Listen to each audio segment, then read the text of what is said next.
Usisahau kusubscribe, kucomment, kulike na kushare ili kuwa wa kwanza kupata habari mbalimbali kutoka Dar24 Media. Mimi naitwa Somba na hii ni exclusive ya Dar24 Media, na leo kwa nafasi nyingine tena tupo katika ofisi za ubalozi wa nchi ya Palestina, na tumekuja kuzungumza na balozi wao Dr. Hamdi Abwali kwa ajili ya kuweza kupata maoni yake kuhusiana na kile ambacho kinachoendelea katika taifa lake, lakini wale wahamiaji haramu ambao wanahamia katika ardhi ya taifa la Palestina, kipi ambacho anaweza kuzungumza, mataifa ambayo wao wanawaunga mkono anatoa neno gani, lakini pia vile vile kumekuwa kama kuna kupoa fulani hivi kwa kuzungumzia hali ya kiusalama nchini Palestina. Je, hili pia analizungumziaje kuhusiana na swala ambalo limetokea nchini kwao, serikali yake namna gani ambayo inaendelea kufanya operation zake za amani, lakini pia vile vile waziri mkuu wao amejiuzuru. Nini sababu, kitu gani ambacho kimesababisha waziri mkuu kujiuzuru? Kuna mengi ambayo tunaweza tukazungumza naye. Naitwa Somba na kukaribisha kwa moyo mkunjufu katika mahojiano haya. Asalamu alaykum. Walaikum salam wa rahmatullah. Tamam. Alhamdulillah, tamam. Alhamdulillah. Karibu. Asante sana. How is Dar es Salaam? Dar es Salaam is a beautiful place. I always love Dar es Salaam. It's a beautiful country, beautiful people, so easy, so easy going. So beautiful, many trees. You have the water, the sea, the trees, the place is very nice. I'm very glad to receive you here, and I'm very glad to be in Tanzania. This is the second time. Last time was a good one. Tell us the feedback from your colleagues about last interview. Well, yes, thank you for that opportunity. It was an opportunity for me to be introduced by you, and I really appreciate your effort. And I saw that many people already contacted me about that interview, and I had many positive feedback, especially those who said, oh, this is the first time we know about this, or we knew about this only recently after the interview. And I felt I did something, yani, you allow me actually to bring my voice to other people here in Tanzania who did not know what is going on in Palestine. That was a very good opportunity. I really appreciate it. Thank you. Asante sana. Karibu. Ni kuhusiana na kile ambacho nimemuuliza kwamba mrejesho ni upi kuhusiana na mahojiano ambayo tumefanya hapo awali. Asema mrejesho ni mzuri. Baada ya mahojiano yetu pia alipata nafasi ya kuhojiwa na vyombo vingine vya habari, lakini pia vile vile ni fursa kwake kwa ajili ya kuweza sasa kuzungumza, lakini pia kumtambulisha kwa watu, kutoa kile ambacho alichokuwa anakihitaji kukisema. Ni balozi wa Palestina nchini Tanzania. Last time you met with Her Excellency Madam President Samia Suluhu Hassan, so tell us a bit about your discussion. Well, I had the opportunity to listen to her speech in the Sheri Party in the State House, where she expressed her country's opinion about Palestine, and she called for a ceasefire in Gaza and to stop the aggression against our people. And she said also that a humanitarian assistance should be allowed to enter Gaza, because Israel prohibit any humanitarian assistance for our people who are facing a famine, because Israel is blocking all the entrance of Gaza, this allowing the people to have water, electricity, food, and medication. So in her speech, she was vocal, straightforward, that this genocide in Gaza has to be stopped. Israel has to stop its aggression. Humanitarian aid should be reaching the Palestinian people to save them from death. So I had to really thank her and appreciate the historical Tanzanian position, but her vocal statement in front of all the diplomats that this is Tanzanian position, which we really appreciate. But for some time now, Palestine has been taking more about its conflict with Israel, like other development issues for its citizens. Will this not affect the development of your next generation? Israel's intention is very clear for us. When Israel was created by the colonial powers, they had a problem, which was the Palestinian people. They want the land of Palestine, but they don't want the people of Palestine. So they had the ongoing plan of eradicating, killing, ethnically cleansing, deporting, put people in jail, or exile them, or push them out by force, by killing, by bombing, by economical sanctions, by any means, to push the Palestinian out or to kill them in Palestine. So this did affect us and affect our generations for 100 years from now. But the Palestinian people is a resistant people, is a resilient. We are not leaving our land. We don't want to leave our land, and we don't want to give it to the occupiers. This is a colonial project that was imposed on us by force, by aggression, by killing, by military action, and we had to resist. We don't have any other option but to resist, because this is our land. We cannot leave it. We tried all means with Israel to come to a conclusion, to come to an agreement where they can live and we can live, but Israel refused all of these plans, and the only thing they understand is that we as Israelis have to ethnically cleanse the Palestinian, all of them, out of historical Palestine. This is the problem we are having. Our generations, generation after generation, since 100 years from today, we are fighting the same colonial mastermind, ugly scheme. This is a scheme that was built on hatred, built on aggression, built on superiority, built on the feeling that the Jews are better, the Israelis are better, they deserve to have the land, they are the chosen, they are better than the rest, and those Palestinians have to be dehumanized, to be killed, exiled, or tortured, or be enslaved. This is the thinking of Israel.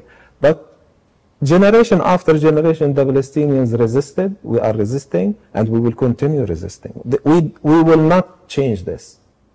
So it's true, when Palestine that is living in out of their land want to come back in their country, is not allowed, but for Israel it's allowed. Israel is a very unique situation in this world. Israel is not a normal state. It's not a nationalist state. It's not a state like Tanzania. Israel have been emplaced in our historical land to be a land for the Jews, for a religious. Israel is mixing the nationality with the religion of a person, meaning that any Jew in the whole world can be a citizen of the state of Israel. Any Jew, who even those who have never been, or their ancestors never been in Palestine, or they were not even Jews and they became later Jews, they have the right to be citizens of Israel, while the Palestinians who have been pushed out by force, terrorized out of their houses, they do not have the right to come back to their own houses. This is the mentality of Israel, which is supported by the US. This situation is a very unique situation in the world. It did not happen before. It happened only when the US, or when the colonial power went to America and wiped out, killed all of the Native Americans who are called the Red Indians. Israel is doing the same. They want to eradicate, to kill, or push out all the Palestinians. So any Palestinian who lived in Palestine all of his life and all of the life of his ancestors, and he was pushed out of Palestine by force, he does not have the right to come back to Palestine. At the same time, any person who became a Jew have the right to be in Israel as a citizen of Israel. And like we say, France is for the French, Tanzania for the Tanzanians, Britain is for the British, but Israel is not for the Israelis. Israel is for the Jews. So it's the nationality in Israel is a unique nationality where there is no normal nationality. It's not the nationality in the ID card in Israel does not say the nationality is Israeli. The nationality is Jew. Why? Because this is a unique situation. It will make it easy all Jews to come back in Israel. Well, I disagree on the word "come back" because they were not there before, so they went out and they are coming back. They are coming in, not back. Yani, if like I will give you an example. For example, if I'm Jew, for example, if you became Jew today, I'm not Israeli. You are not Israeli. You are not. I'm Jew. If I want to go to Israel, you will become a national Israeli. I'm allowed and I can get a nationality. Yes, you will get a nationality. You will become a national Jew. So it will increase a lot of number in Israel. This is what they want. They want to bring all the Jews, so they will create a population that will be in place of the Palestinian population. That's why they want to kill all the Palestinians and to bring all the Jews to create a country. Because a country in itself, it needs population. This colonial project, they want to have a unique colonial project where the manpower of this colonial project are the Jews of the world.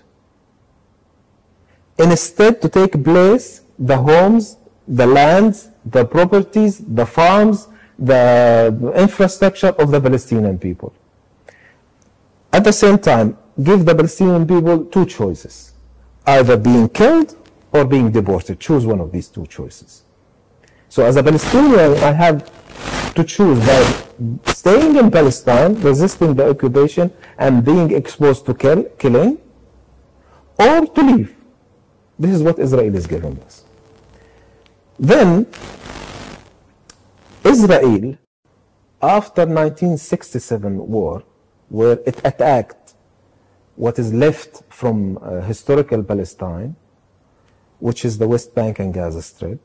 By the way, we have to talk about Gaza Strip. Why there is a Gaza Strip? Gaza Strip was a result of the 1948 war that Israel imposed on the Palestinian people, where they pushed all of the Palestinians from the central of Palestine and the south of Palestine, pushed it to the Egyptian borders.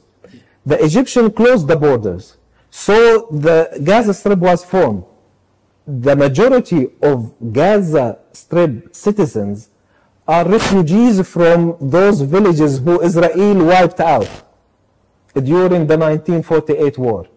So Israel created a huge number of refugees by terrorizing the people of those villages living in the southern historical Palestine, in the central historical Palestine, tried to push them to Egypt, where Egyptians closed the borders, did not allow these populations to come through to the Egyptian side.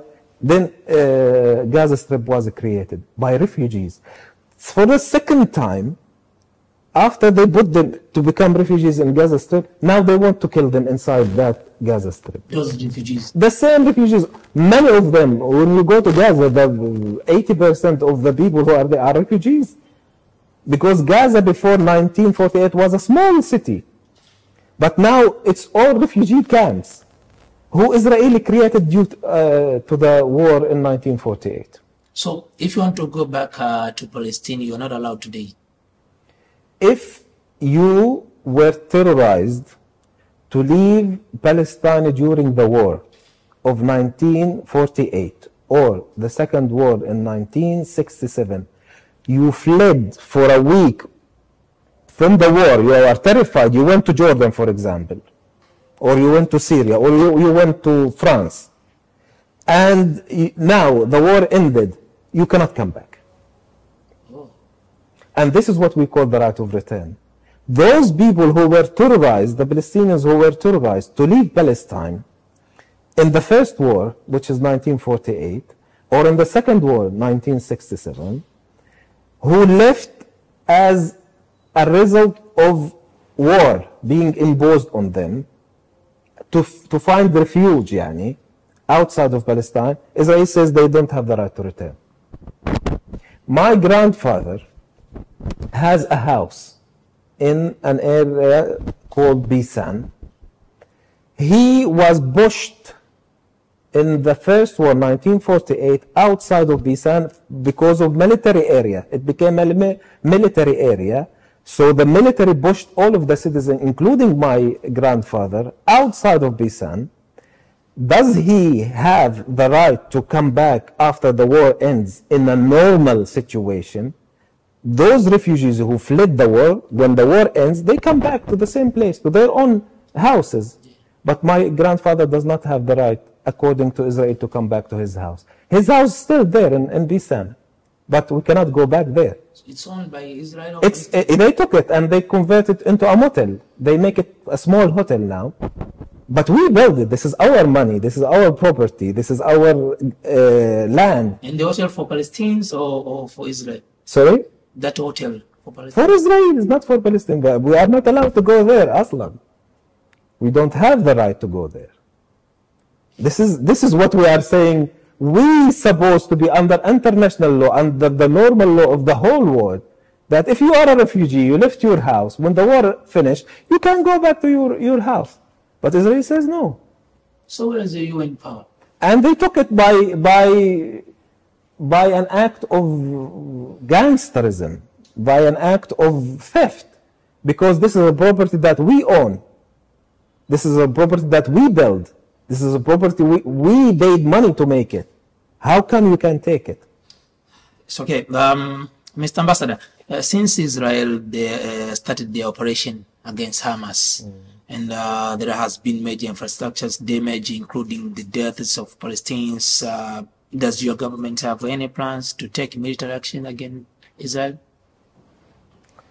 Look, the whole Palestinian people in Gaza Strip, in the West Bank, in Jerusalem, even inside of Israel, they do not have a military power because we are all under occupation.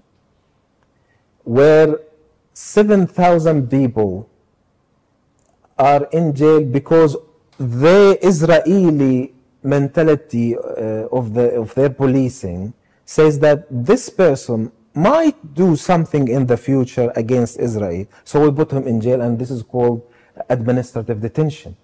They detain somebody in jail without any reason. They don't declare any reason. They say, oh, we think that he might do something. Like, imagine if the police come to you now and put you in jail for 2 years and without any charges. Because they think if they want to justify it, what they don't have to justify it, nobody is asking them to justify it. They fear you guys. Because they feel that you might think of doing something against them. So, if all of us under occupation, the only thing we can do is to resist the occupation. Israel, as I said before, had a plan of ethnically cleansing the Palestinian people in Palestine. So this war in Gaza and what happened in October, it was just a pretext to continue the Israeli scheme by eliminating the presence of the Palestinians in Palestine. So if you are attacking Hamas, why do you destroy houses? Why Israel have to destroy hospitals? Why Israel have to destroy schools? Why they have to destroy universities, medical centers, shops, markets, factories, farms? It has nothing to do with the resistance or with Hamas. But the idea is to destroy any possibility of life.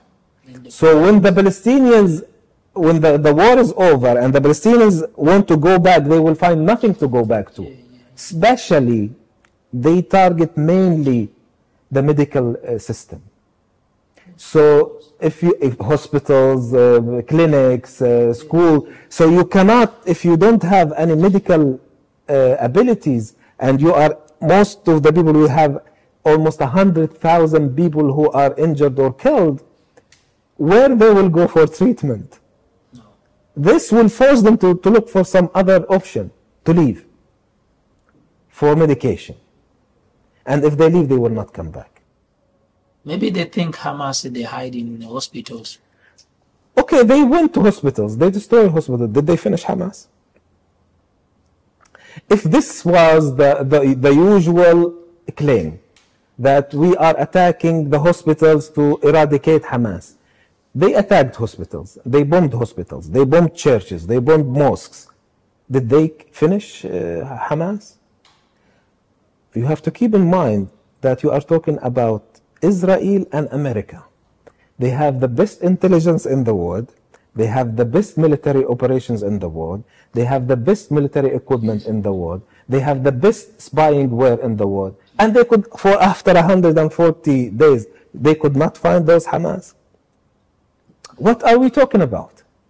Did they fail? Did America, with all of its power, supported by France and Germany and Italy, who came running directly after October the 7th to help, with $14 billion spent by the American administration given to Israel after the $3 billion yearly on military equipment.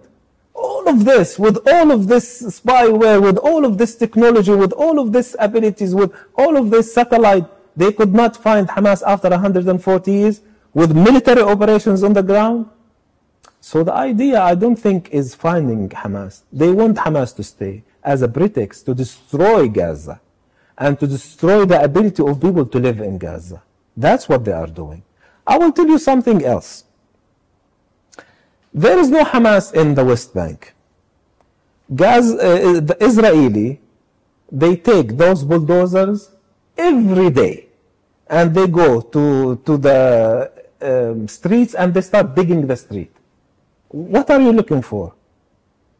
Why you are destroying those streets? If they find the vehicles, with the tank, they come over these vehicles, or with the D9 bulldozer. What are you doing? Are you looking for Hamas under the street?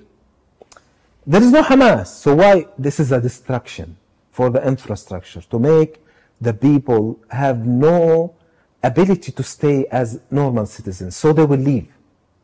This is the mentality of Israel. Push them in any possible way. Push the Palestinians outside of Palestine. By terrorizing them, by demolishing their houses, demolishing their schools, demolishing their universities, demolishing their masjids, demolishing their churches, demolishing their universities, destroying the infrastructure, take the pipes out, destroy the electricity, destroy the water, no food, sanctions, all of this.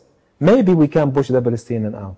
This is the fight we have been fighting for 100 years from today. The world has reduced the power to speak about what is going on in Palestine. So is there recovery now unlike before or not? Luckily, there is very unfortunate events. 100,000 people have been either injured or killed. And I think Gaza is in a situation of famine now. They cut the food for people to die from famine, from lack of food. You have children who are dying every day because they don't have milk. Although we have incurred all of these atrocities and killing, but the positive thing that happened is that many countries in this world start to wake up. And some of the news that was prohibited for so many time, for so many years, people were misinformed about what's happening in Palestine. There is a huge machine of propaganda the Americans and the Israelis are controlling. But fortunately, some of the social media managed to leak some of the true information. And people, when they saw the true information, they were shocked. Internationally, they were shocked. They did not believe that this could happen. We've been saying this all the time, but they could not believe us because the Americans and the Israelis have a very powerful, huge machine of propaganda, stronger than ours. People did not believe that we've been tortured in this way. Now they saw it on TV. That also changed the perspective of many countries, especially the civil society. Those people, even in America, even Jews in America, who are shocked that they never thought that our government is doing this. Yeah. Yes, they did not, because they were misinformed.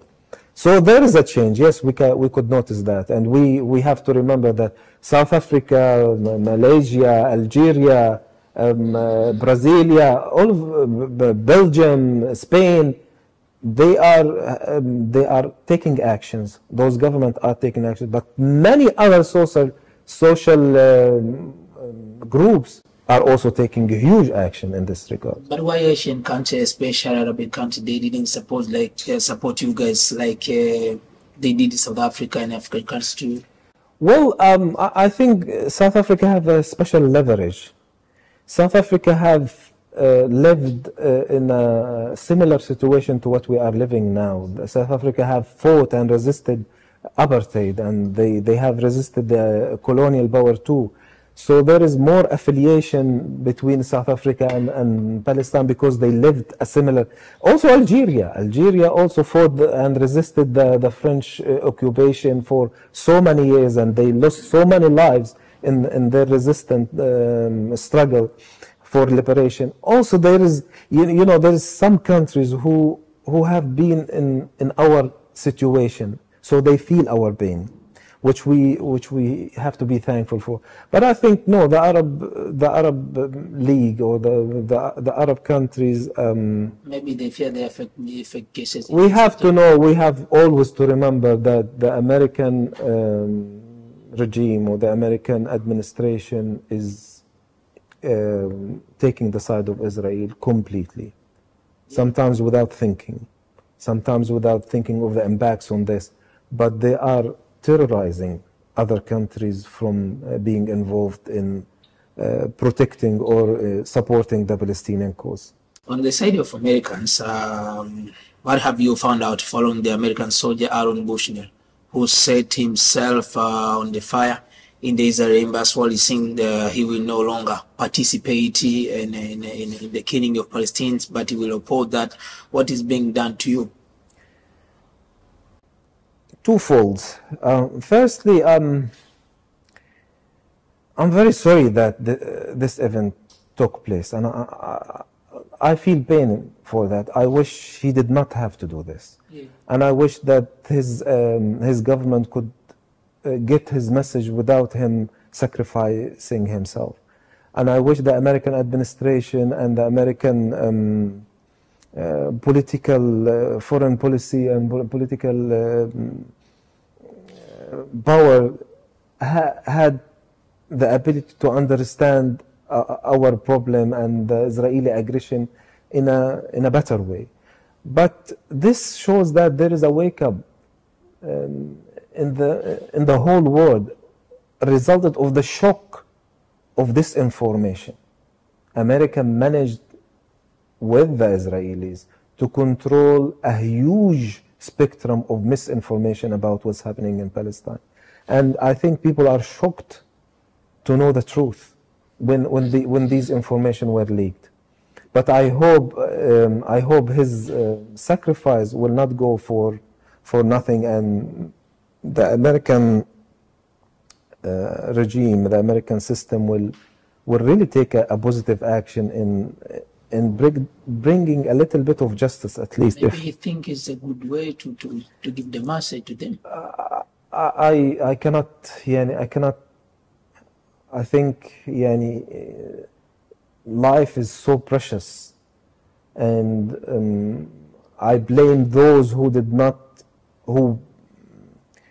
take action to allow people to raise their voices in this manner. I wish that the American administration would have taken better, more human reaction to the crisis to the genocide in Gaza, and then we don't have to have more suffering. My condolences to his family and to his loved ones, and this is an action of this is something so great. I cannot say more about that. For the last 144 days now, Israel said publicly on TV, the ministers, the top leaders, said, we will commit a genocide in Gaza. We will kill the Palestinians and bring them to death. We will cut the water, we will cut electricity, we will cut food, we will cut telecommunication, we will cut medicine, we will bombard the hospitals, we will finish them. They announced this. But the surprise is they are doing it on TV. You know that Gaza for 144 days, there is no food. Yani all the food in Gaza comes from outside because all the farms has been destroyed, all the markets has been destroyed, all the storehouses has been destroyed and burned. So there is no food. Imagine for 5 or 6 days you don't have food. There's nothing to eat. People are starting to eat the grass, if there is any grass left.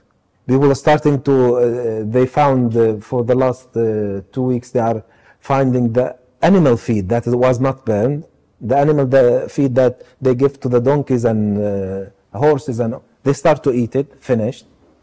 There is no food. Starvation is, there is a famine.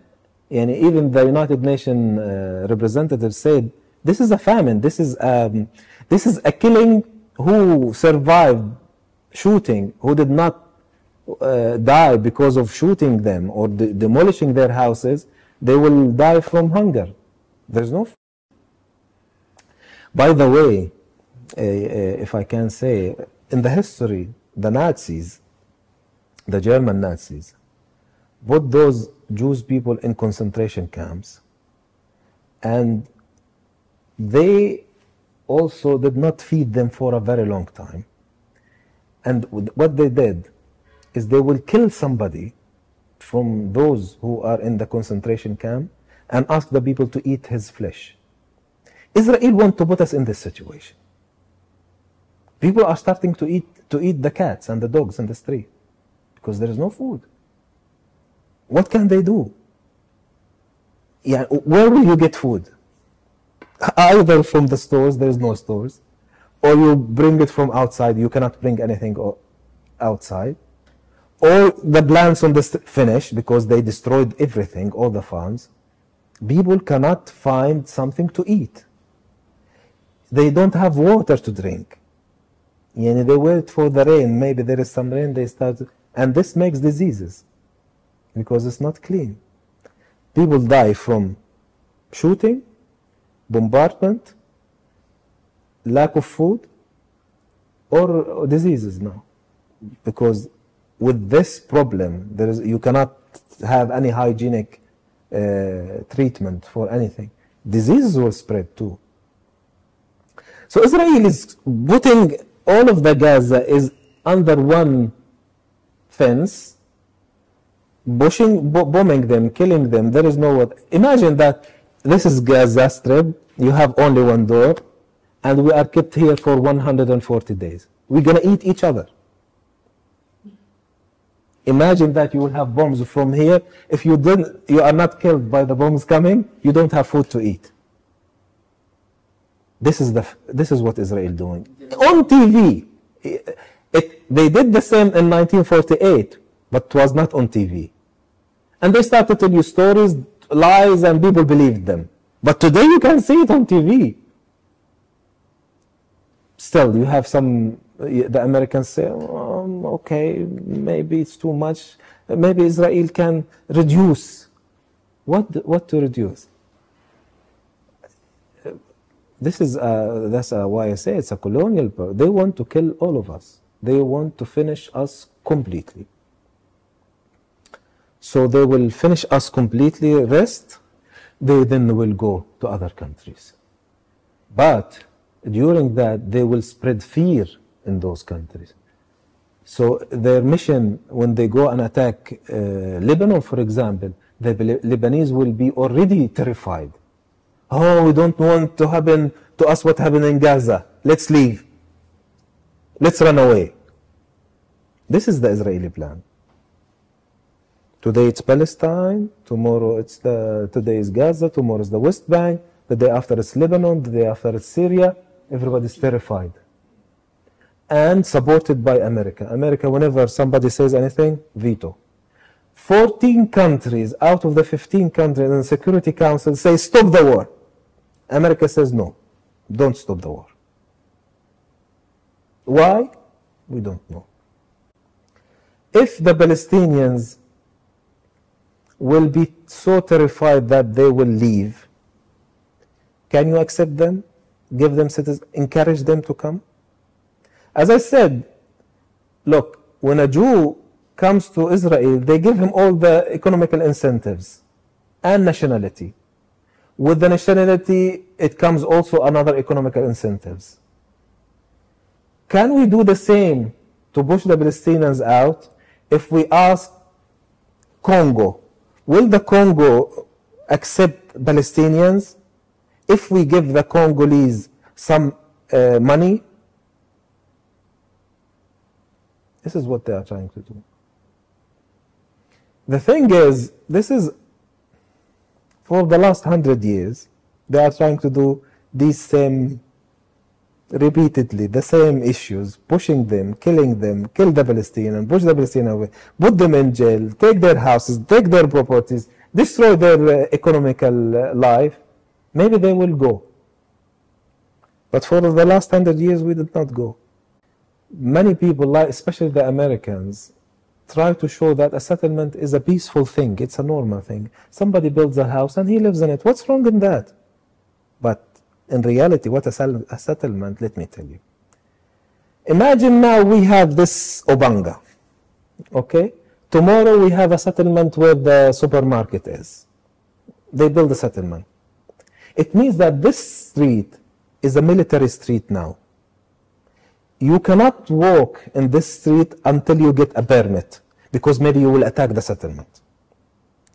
The house next to the settlement has to be emptied, because maybe this house will attack the settlement. Then the whole area here, they will put a fence to control it with cameras and everything. So anybody will enter this fence, either will have a permit or he will be not allowed to be within this area. Then the neighborhood here, the neighbor opposite to the street, will be terrified to come every day. He cannot come to his house. He has to create another road. And if he creates another road, he will be suspected as, maybe you are Hamas. Now you want to kill us. So you have to empty this house. With time, it's this supermarket, then it's this house, then it's this house, then it's this house. All of the houses will be emptied. Then we bring other settlements in those houses.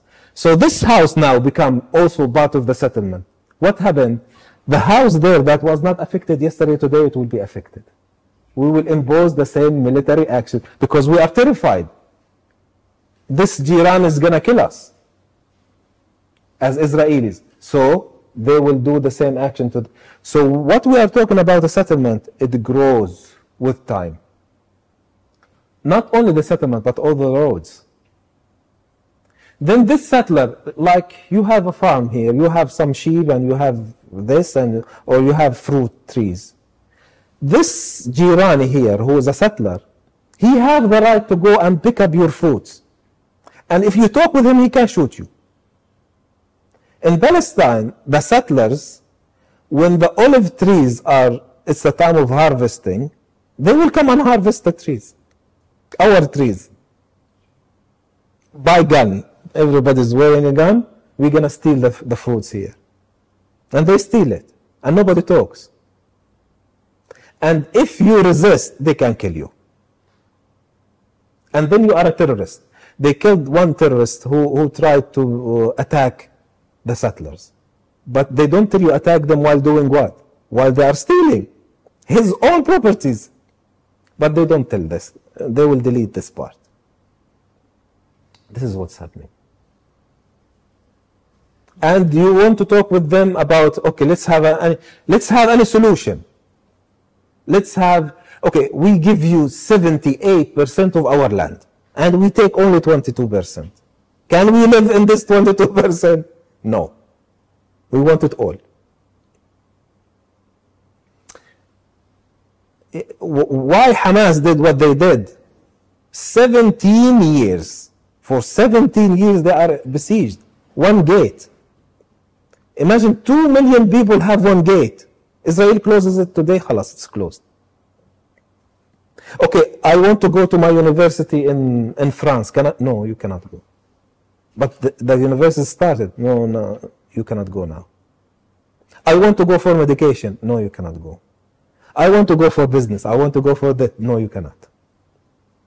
Israel controls it. That's what's a settlement. A settlement is an imminent danger. It's something that you know that this will kill me, if not today, tomorrow. If we react, we are terrorists. If we react, we are inhuman. If we said no, America says bad people. Arabs, they cannot do anything. The European Union, terrified. We don't want to be involved. Africa, let's be quiet. Asia, it's not our business. So everybody is watching what is happening. They know what's going on. But some people even think that, okay, let's get rid of the Palestinians, maybe we'll finish this problem. And my conscience خلاص, will be released. Okay, then Israel to remind them that if we finish the Palestinians, we're going to attack the Lebanese. It's not going to finish. If we finish the Lebanese, we're going to attack the Syrians. If we finish that, we will attack the Egyptians. Because people, unfortunately, it is easier for them, because they are weak, to take the narrative of Israel. Okay, maybe Israel is justifying what they are saying. Maybe they are right. You know, maybe what they are saying is correct. Why should I take the Palestinian side? Because he wants to release his conscience from being inactive, being negative. Okay, today it's Palestine. Tomorrow it's another country. The day after is going to be you. Usisahau kusubscribe, kucomment, kulike na kushare ili kuwa wa kwanza kupata habari mbalimbali kutoka Dar24 Media.